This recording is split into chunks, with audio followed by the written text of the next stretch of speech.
Patuloy na naghahanap si Nami ng kayamanan dahil ito lang talaga ang pakay niya sa kastilyo ng mga giant ngunit wala siyang makita kahit na isa. Si Luffy naman ay hinahanap pa rin ng susi ng mga Sea Prism Stone na nakakabit kay Loki pero di rin nila makita. Giit ni Road na si Chief Jarol ang nakakaalam kung nasaan ito kaya naisip ni Luffy na itanong na lang sa Chief. Pero isang malaking krimen ang pakawalan si Loki kaya naman siguradong hindi nito sasabihin. Nais daw muna ni Zoro na makausap si Loki bago siya magpasya kung pakakawalan nila ito pero nais na itong pakawalan ni Luffy dahil ipinangako ni Loki na sasabihin nito kung nasaan si Shanks. Kalaunan ay nakita nila ang red carpet kung saan sa dulo nito ay nandoon ang trono ng dating hari ng Elbaf at natuwa si Luffy sa nakitang malaking upuan pero mapapansin na nawasak ang buong paligid. Binuhat sila ni Road upang ipakita ang napakalaking summoning circle at sinabi ni Nami na ginagamit ito upang makapag-summon ng mga demon kaya tinawag ni Luffy kung may mga demon doon. Biglang may tumawag sa pangalan ni Luffy ngunit nauna pang matakot sa kanila ang kasamang giant at naging alerto naman ang tatlo pero tumakbo na si Road nang dumating ang isang palakol na muntik na silang tinamaan. Kaya nabitiwan nito ang tatlo ngunit walang hirap na nakababa sila Luffy at Zoro at kinuha ng bida ang navigator. Nagbanta si Nami na sisipain sa puwet ang giant pero sa halip ay na-excite pa ito. Kalaunan ay nakita nilang di pala isang multo ang tumawag kay Luffy at nakilala ito ni Road na si Mr. Ya. Nagtungo lang daw si Mr. Ya sa kastilyo dahil kanina ay may naramdaman siyang malakas na haki at marami din daw siyang nababalitaan tungkol kay Luffy. Si Mr. Ya pala ang asawa ni Ripley na tatay ng isang batang giant na nais din maging mandirigma. Sinabi rin nito na di mo gugustuhing mag-asawa ng giant kung ayaw mong mag-isa ngunit di rin daw inaasahan nila namin na merong gagawa nito. Ginawa daw ito ni Mr. Ya dahil sa pag-ibig subalit alam niya rin na di tumatagal ang mga hybrid pero meron pa ring nangangahas na mag-asawa ng ibang uri. At nang magtanong si Zoro ng pangalan ay sinabi nitong siya ay ang Preacher of Love at naisip ni Luffy na magiging ganito si Sanji pag tumanda. Samantala si Sanji ay kasalukuyang nambababae ng mga giant chicks. Sa kakinwento ni Oimo ang tungkol sa isa pang malakas na crew ni Roger. Direktang tinanong ni Luffy kung nasaan ang susi ni Loki. Sa halip na pigilan ay natawa pa ang matanda dahil natutuwa daw siya sa mga pasaway at dahil sa mga patutsyada nito ay naiirita na si Nami. Tinanong ni Mr. Ya kung anong gagawin ng bida kung magwala si Loki. Giit ni Luffy na tatalunin niya lang ito at ibabalik sa pagka-shackles. Kaya sinabi ni Mr. Ya na sa tagal ng panahon ay si Shanks lang ang nakatalo dito kaya tinanong niya kung magagawa din ba itong talunin ng bida dahil siguradong manganganib ang mga naninirahan sa Elbaf pero iniwan na siya ng dalawa na wala daw panahon makipagmarites at si Nami ay kayamanan lang ang nasa isip.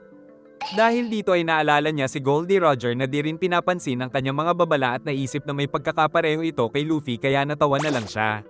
Saka pinatulak niya ang trono kay Road. Sinabi nila Oimo na bukod kina Roger at Rayleigh ay may isa pang malakas sa crew ng Pirate King. Noon ay nagre-recover daw si Roger sa isang ospital sa kabundukan. Subalit sinugod sila ng napakaraming pirata at ito lang mag-isa ang humarap sa daan-daang mga kalaban. Pero nalaman na lang nila na natalo nito ang lahat ng mga kalaban gamit ang dalawa nitong axe. At bali-balita din na natagpas nito ang isang bundok dahil napasobra ang kanyang pag-atake kaya binansagan itong Mountain Eater at tinawag itong left arm ng Pirate King. Naririnig din daw ni Jinbei ang kwento na ito kaya balang araw ay nais niya itong makita. Nabuksan nila ang hidden chamber dahil kay Mr. Ya at bumaba sila sakay ni Road at na-excite si Nami nang makita ang mga lagayan ng kayamanan. Subalit wala na palang laman ng mga ito dahil sinamantala ng mga magnanakaw. Pero nandoon naman ang hinahanap ni Luffy na susi ni Loki. Pinaliwanag ni Mr. Ya na di rin ito kinuha ng mga magnanakaw dahil maging ang mga ito ay ayaw din na makatakas si Loki kaya dadaan muna sila sa kanya kung nais nila ang susi.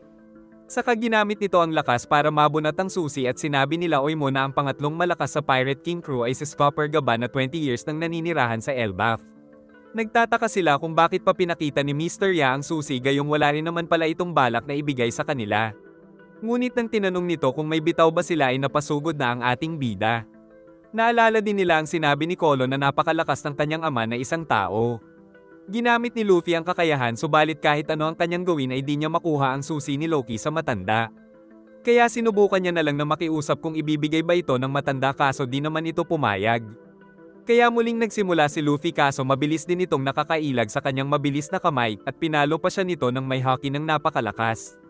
Medyo kinabahan ng mga kaibigan sa nasaksihan, subalit di nagtagal ay lumabas ang ating bida na sinabing di niya inaasahan na gagawin iyon sa kanya ng matanda. Nagalit si Luffy at mas pinabilis pa ang kanyang pagkilos subalit mas bumilis lang din ang pag-ilag ni Mr. Ya para di niya makuha ang susi. At kahit anong gawin ay magaling talagang umilag ang matanda. At tinukso pa siya nito kaya nainis si Luffy subalit tila walang patutunguhan ang kanyang ginagawa. Tapos si Mr. Yan naman ang sumugod at pinalo nito paibaba saka ibinato sa kanyang pagmumukha ang malaking susi na pumasok sa bunganga. Kinuha na rin nito ang axe at pinaikot-ikot at naramdaman ng pambihirang hockey sa paligid. Saka nagpakawala ito ng mga nakamamatay na atake. Kaya sinalag na ito ni Zoro bago pa mapahamak ang kanyang captain na ginagawa din ng lahat para umilag sa iba pang mga atake na dinasalag ni Zoro. Kaso nagdulot naman ito ng mas marami pang pinsala sa lumang kastilyo kaya nagsimula na rin ang pagguho nito. Nahirapan din si Zoro na mapatalsik ang isa sa mga pinakawalan nitong atake na sa lakas ay walang hirap na nahiwa ang isang malaking bahagi ng kastilyo. Naiinip na rin si Luffy kaya ginamit niya na ang kanyang Gear 5 Sun God Nika mode at ginaya ang axe ni Mr. Ya. Tapos pareho silang naghanda ni Zoro sa kanilang seryosong pag-atake sa matanda. Ngunit nang magsimulang sumugod ang dalawang halimaw ng Straw Hat Pirates ay bigla na lang sumuko si Mr. Ya kaya semplang ang dalawa na di ito inaasahan. Sinabi rin ng matanda na isa lang itong joke kaya sa kanila na ang susi. Nais din ng matanda na bisitahin siya ng Straw Hat Pirates kung manatili pa ring buo ang Elbaf pagkatapos nilang pakawalan si Loki. Subalit kahit anong mangyari ay ayaw na siyang makita nila Luffy dahil pinahirapan sila nito. Sa flashback ay nakausap na pala ni Shanks si Mr. Ya pero alam ni Shanks na nais munang subukan ni Gaban ang Straw Hat Captain. Malayang naglalaro ang mga batang giant na walang iniisip na kaguluhan o digmaan. Ngunit tinawag ng mga ito si Teacher Angge dahil nakakita daw sila ng kakaibang ibon na ngayon pa lang nila nakita.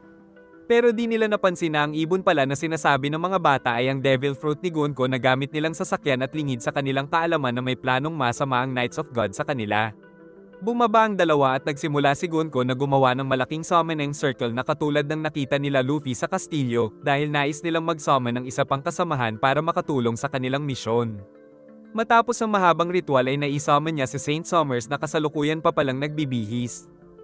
Kasama rin ito si Saint Killingham na nalilito rin sa nangyari. Akala ng dalawa ay nasa bahay pa rin sila, subalit nalaman nilang sila ay nasa Elbaf na pala. Mabuti na lang ay kasama rin sa nasummon ng Melita ni Summers na lalagyan ng kanyang mga damit.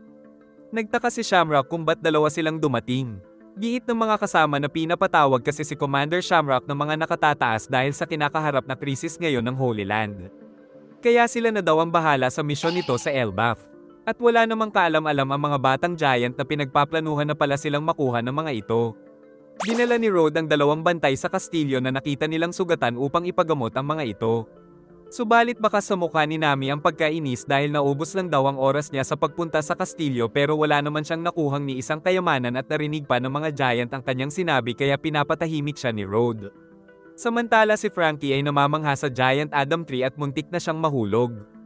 Ang mga giant ay sa malalaking sanga pala ng giant Adam Tree na ninirahan simula pa ng unang panahon. Meron ding naputol na sanga nito na noon ay kinaroroonan ng isang village na may pangalang Haugen. Subalit dahil sa kidlat ay nasunog ito at di mapatay ang apoy dahil luma na ang sanga. Dahil dito ay napilitan daw silang putulin ng sanga upang mahulog ang Haugen Village at di na madamay ang buong Adam Tree sa pagkasunog. Kaya ang matinding kahinaan daw ng Elbaf ay ang kidlat at apoy.